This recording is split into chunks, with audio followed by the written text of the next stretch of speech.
All right.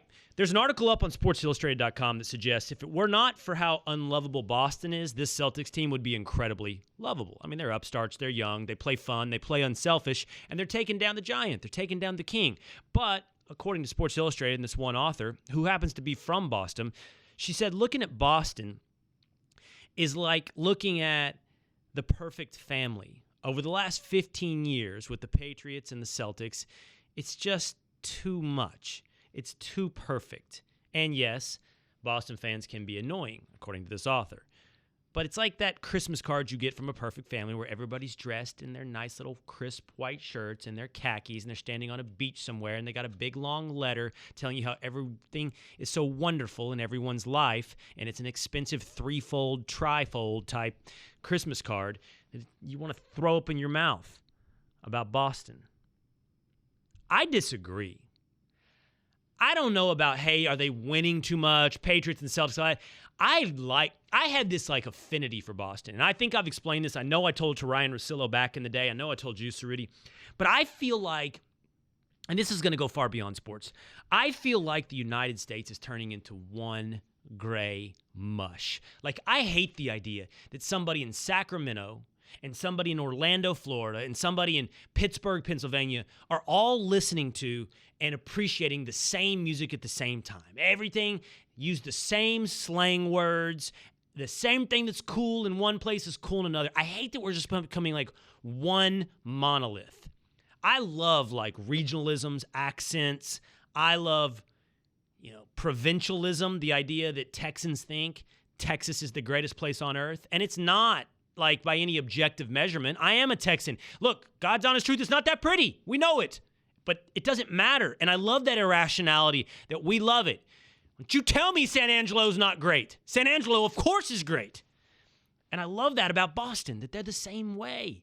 Just about their own little city, and they have that funny accent. They're so passionate and angry. They're like angry little, they're like leprechauns, angry little leprechauns about their teams. And I find it endearing. I like it. I almost find myself rooting for Boston teams when given an option between Boston. Not always. But there's something about it that I just sort of appreciate the Boston attitude. Even if I know they don't want me to appreciate it. They don't appreciate my appreciation. I don't care. Frank in Virginia, you're on the Will Cain Show. Hey, how you doing, Will? I'm good. What's up, man? I have to say, hey, how's it going? I have to say, though, I agree with you totally. I'm a San Francisco fan through and through, all, Giants, Niners. And I married my wife, and she is a Boston fan. I'm talking Celtics, Red Sox, Patriots, all that. So I got very used to the Boston way with everything. And at first I wasn't really too much with it, but now I can kind of understand it because I appreciate it, what every one of those sports teams does up there in Boston. I like bright colors, Frank. Like bright colors. I don't like gray. So I like kaleidoscopes, like that's what I want America to be, like a kaleidoscope. It's all together, but we still appreciate our differences. Anyway, go ahead, Frank. Yeah, exactly. But as far as the most hated, people are going to hate the fact that people, if it's not their team winning, of course they're going to hate.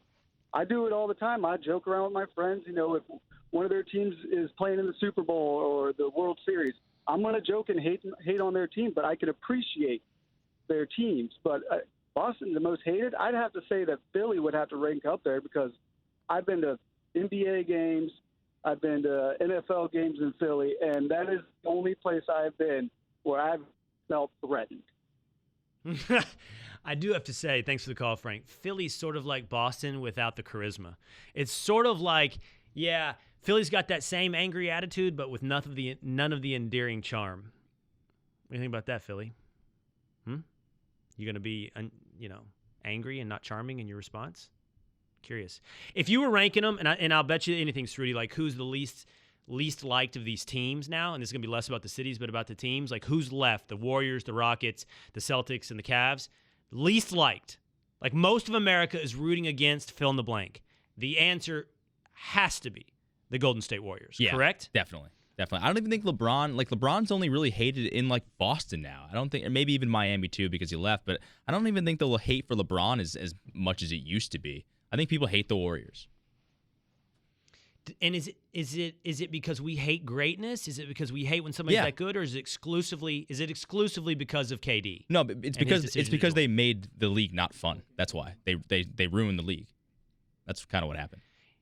Let me say this: if the Warriors cause like a 3-team super team alliance, meaning everybody super friends up, like LeBron joins the Rockets and Kawhi goes to the Sixers and Boston just brings Kyrie and Gordon Hayward back, we should all thank the Warriors, because that will be awesome.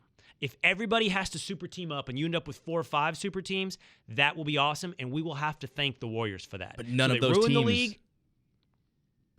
teams will be as good as the Warriors. That's the problem. Is they've put it so far out of reach. Like, even if any of those scenarios that just happen in real life, they're not beating the Warriors. But at least we'll get to see. And then it's going to be like capitalism. It's like creative destruction. The Warriors made the league worse to make it better. Huh? How about that?